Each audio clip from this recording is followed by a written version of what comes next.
Yeah, danger is my assignment. This time it's a street in Rome.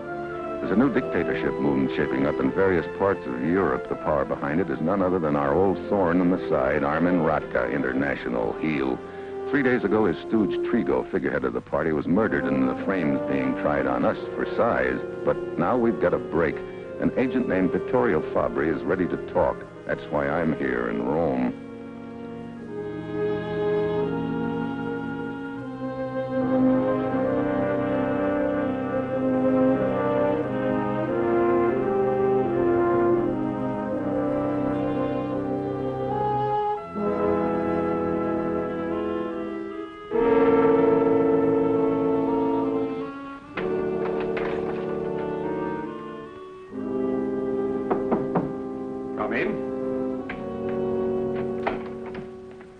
Vittorio Fabri? Yes? I want to talk to you. That is close enough. What do you want? I'm Steve Mitchell. Get out. What? You heard me. I said get out. Look, Buster, I've come a long way for this little chat. You sent word you had information that'd get us off the hook on this Trigo murder.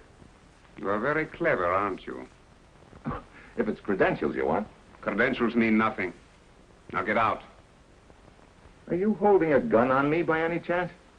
Yes. Do not force me to use it. Look, I don't get it. I have already talked to the real Steve Mitchell a half hour ago. What? That's impossible. I'm Steve Mitchell. I just got here right on time. Yes? No, Ratka. I've already told you I have nothing to say to you. That was Ratka on the phone?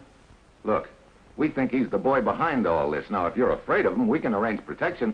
I told you I have already talked to Steve Mitchell. But he was an imposter. If you are not out of here by the count of 3, you will have to be carried out. 1. But... 2. Okay.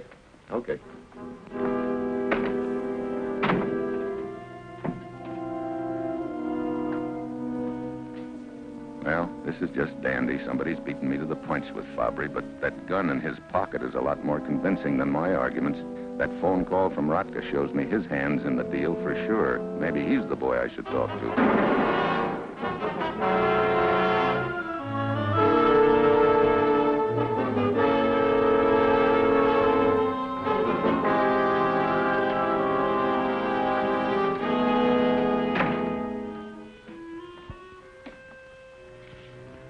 A shotgun in the face at close range is never a pretty sight. Whoever the killer was, he got away fast, and it looks like I'll never know what was on Fabri's mind now.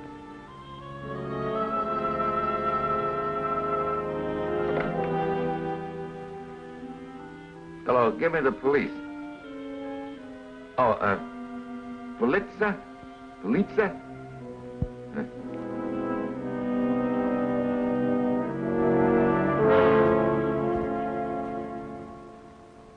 We have the following. Item A. The corpse of one Vittorio Fabri, shot in the face at close range with a shotgun, approximately 3:20, according to your estimate. Item B, the tiny bits of glass found on the floor.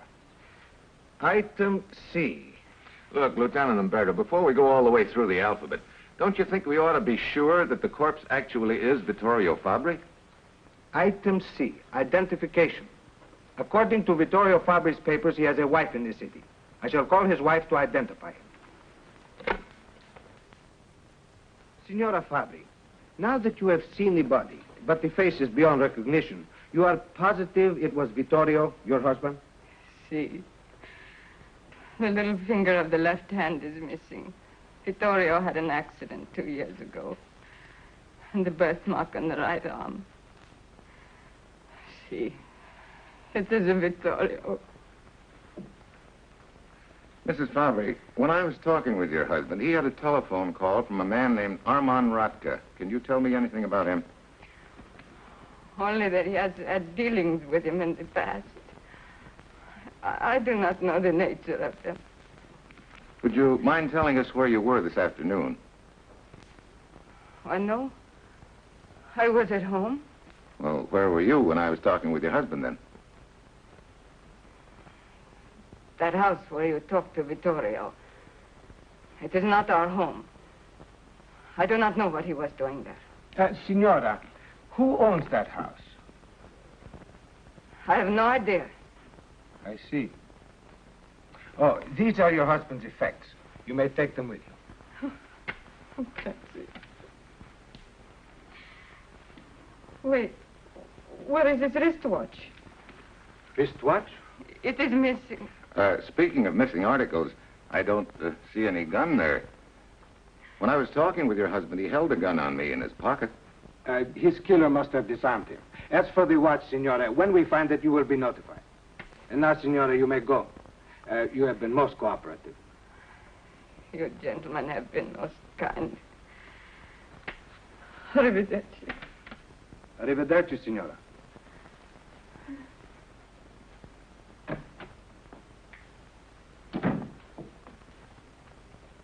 And now we are confronted with item... I think you've gotten to about item D. Grazie, Signor. Item D.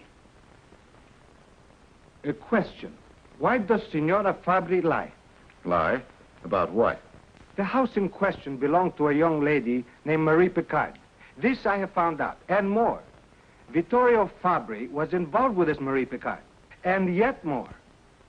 Signora Carla Fabri knew about all this.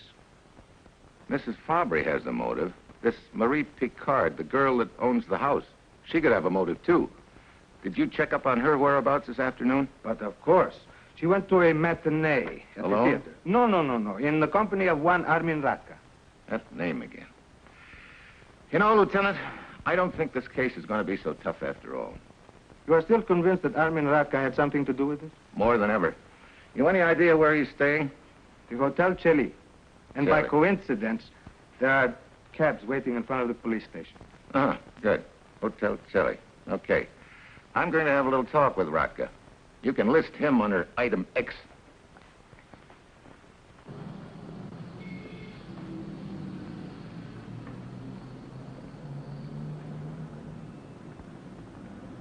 Cab, senor, cab. Angelo at your service. Step in, please. Here. Hotel Celi. Call. Hotel Celi. Celi. Okay. See. You all are settled? Sure. Hold tight. We go.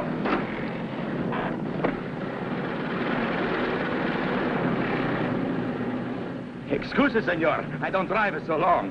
Oh, fine. No. Always I push at the gondola in Venice. Why'd you make the switch? I lost my gondola. Lost it. Brother, you must be absent-minded. Oh, no. Not absent mind, senor. Just optimistics. Optimistic. See, I roll the dice. I know I'm going to get a 7. I bet on my gondola. Huh? No 7. Excuse, please. I know some places you might find to your amuse. No sale. I got a little business to attend to. Now we are turning into the Via delle Quarto Fanfere. Look, will you skip the grand tour and just concentrate on getting me to the Hotel Celi? Celi. Celi. See. As you wish, senor.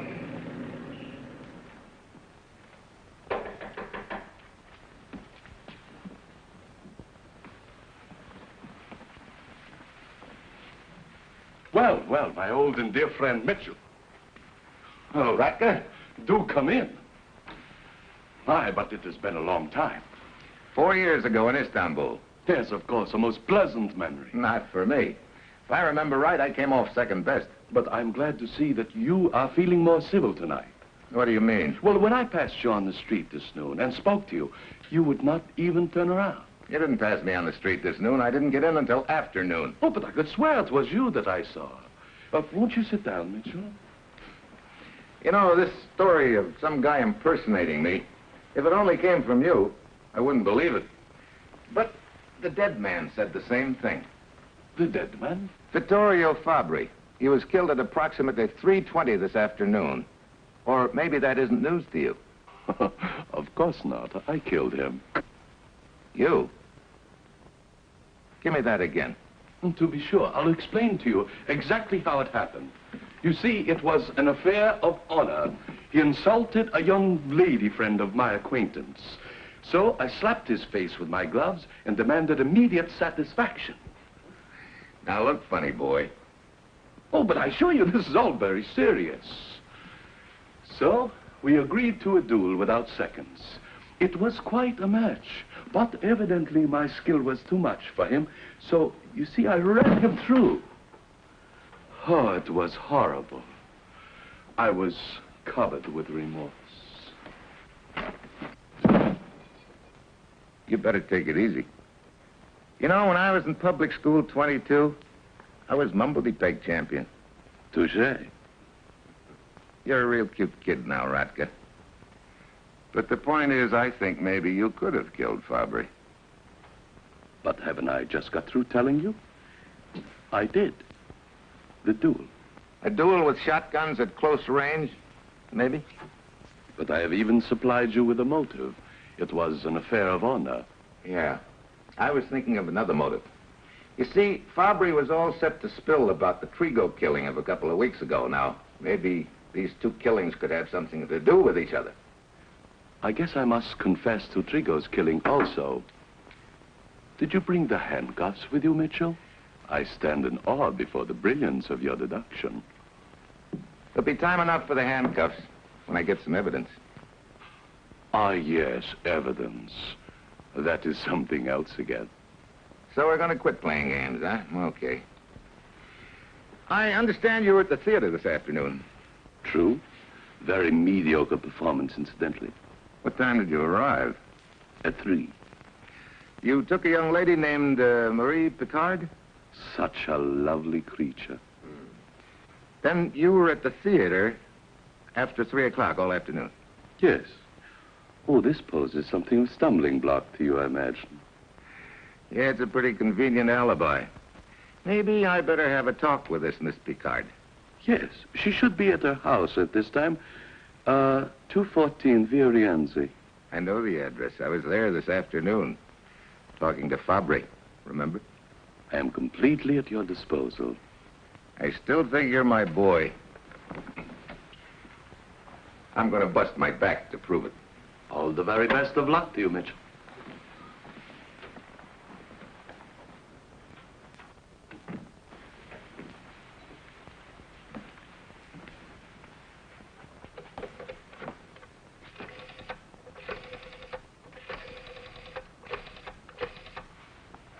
Hello, Marie. This is Armin. You are about to have a visitor. Yes, Steve Mitchell. He's going to ask you some questions about this afternoon. What? Tell him the truth, of course. Goodbye.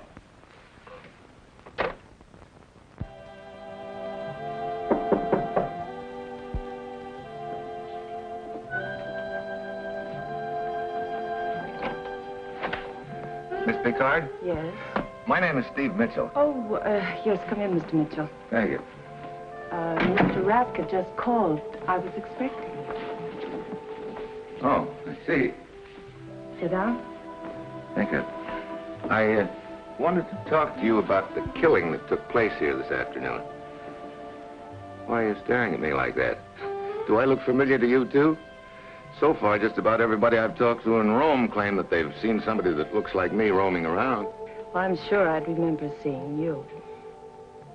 You went to the theater with Arvan Ratka this afternoon. You arrived there about 3 o'clock? That's true. Did Mr. Ratka leave the theater during the performance? No. How about you? No. What was Fabry doing in your house this afternoon? He was a friend of mine. I let him use the house occasionally for his business transactions. How far is the theater from here? 2 or 3 minutes. And if you and Ratka arrived at the theater at 3 o'clock, you must have left here just a few minutes before. Now, I arrived here about 10 minutes later, and... Yeah, but we did not leave from here. Oh? No, Ratka wished me to wear a new hat to the theater, but he wanted me to pick it out myself. So he gave me the money to go shopping, and I met him at the theater at 3. Did he arrive on time? Yes. By your watch? By mine. And by the clock in the foyer. That doesn't help much. I talked with Fabry here about 3:15. He was killed a A few minutes later. You're sure Radka didn't leave the theater? But I've already told you he didn't. If you and Radka are trying to cover up for each other, you're not being very smart. Your alibi can be checked, you know. Why don't you check it? Don't worry, I will. Only, don't take too long. The quicker you do, the sooner I may be able to see you again. Perhaps. I'll see you around. I'll be around.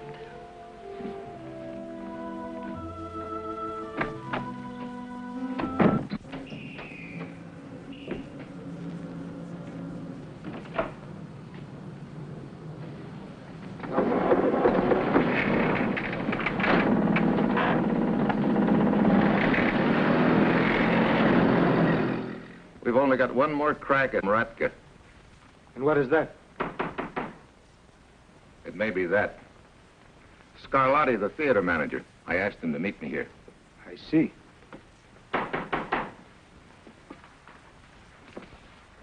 Come in. Signor Mitchell? That's right. I Mr. am- Scarlatti. Dino Scarlatti, manager of the theater. This is Lieutenant Umberto. How do you do? Buongiorno. Want to be seated? Grazie. Well, Mr. Scarlatti, what did you find out? Immediately after your telephone call, I questioned my doorman and one of my attendants, as you requested. Go on. Signor Radka and Signorina Picard entered the theater at precisely 3 o'clock. Radka attends regularly. The doorman recognized him. Did they leave their seats at any time during the performance? According to my attendant, Radka, a few minutes later, came up to him and asked the location of the telephone. The attendant directed him to one in the foyer, where Radka made a brief call.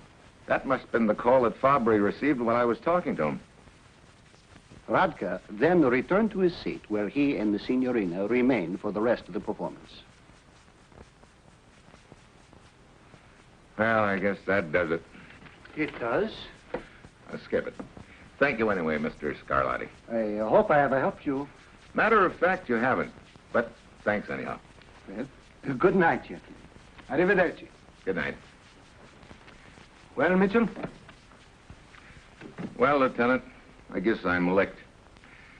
And you can file that under item Z. Good night. Good night.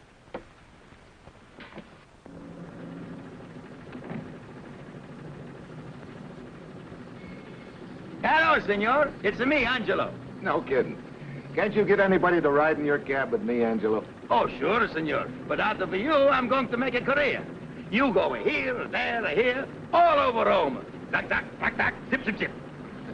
Yeah, but right now I'm pretty well zipped out. You wish for me to take you somewhere, someplace?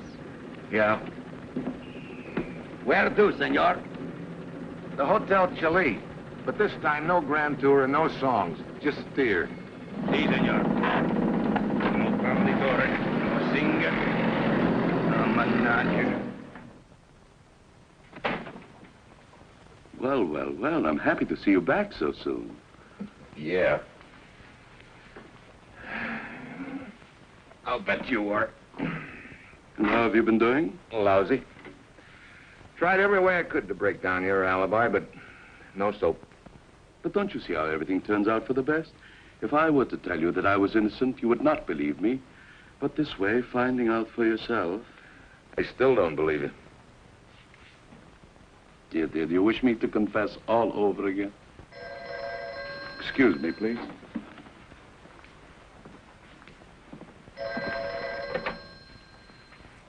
Hello? No, I do not want you to come to my room. I'm not interested in purchasing a new automobile. These salesmen, such a bore, so persistent. Yeah. Well, I guess I'll be running along, Radka. It's too bad you had to come off second best again, Mitchell. Yeah. You've won another round, but you know something? It only takes one punch to score a knockout. One of these days, I'm going to find that punch.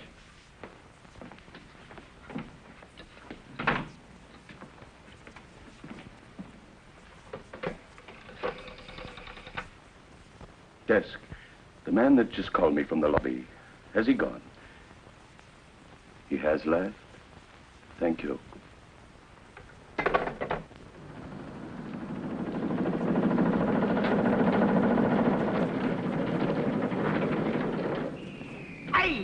It cannot be. What's the matter, Angelo? Didn't I tell you to wait for me? I tell you, senor, it cannot be. It's impossible. What's impossible? You came out of the hotel 1 minute ago. You changed your clothes, but I know it's you. What? Hey, that guy that's been impersonating me again. Wait a minute. You say he came out of the hotel just a minute ago? Si, senor. I drive him away. Just a few minutes ago, Ratka had a telephone call from a guy he didn't want to see. Must be the same one. Looks like I'm getting a break. Just about time. I don't understand it, senor. You don't have to understand it. You just take me where you took him.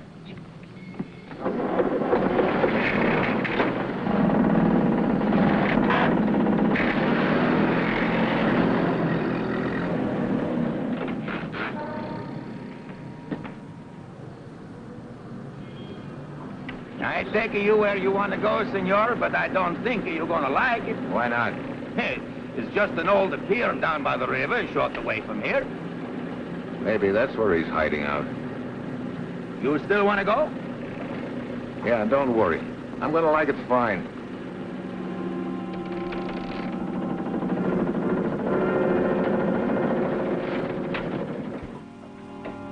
This the place? This is the place.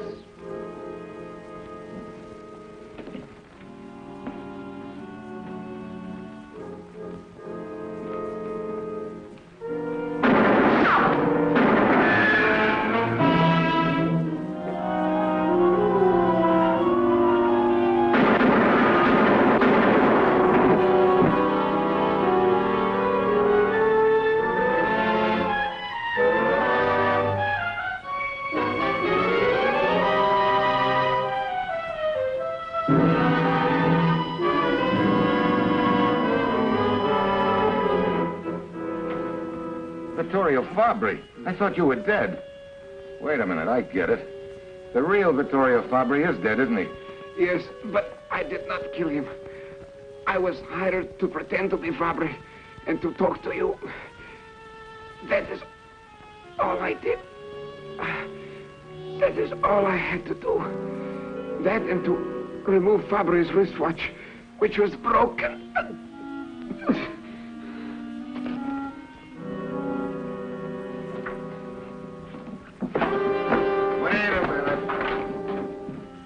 I guess you're surprised to see me alive after that trap you set for me with your pal, huh?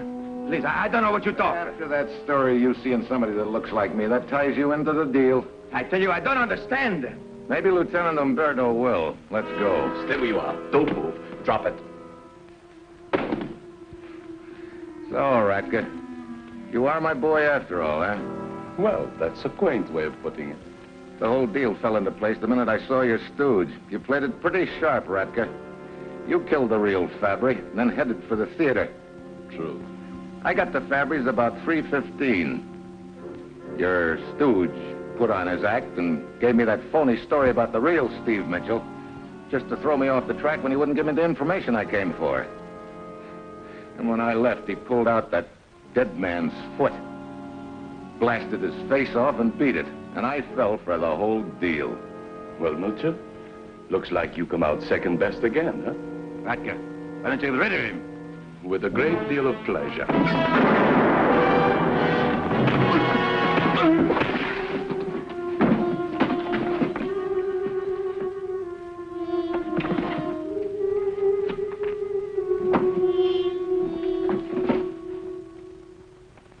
Ah, Senor Mitchell, I was just finishing my report. But I am lacking only one item. Item Y. What's that? Why did Ratka kill Fabri? Because Fabri knew that Ratka had killed Trigo, his figurehead, and was about to spill to us. Of course. Which brings us to item Z, the end. Yeah, I guess you can file that if you've got room for it. You know, Lieutenant, when I get home, I'm going to send you a present. I think you'll love it. Oh, a new filing case. No, a case of alphabet soup. So long, Lieutenant. Arrivederci.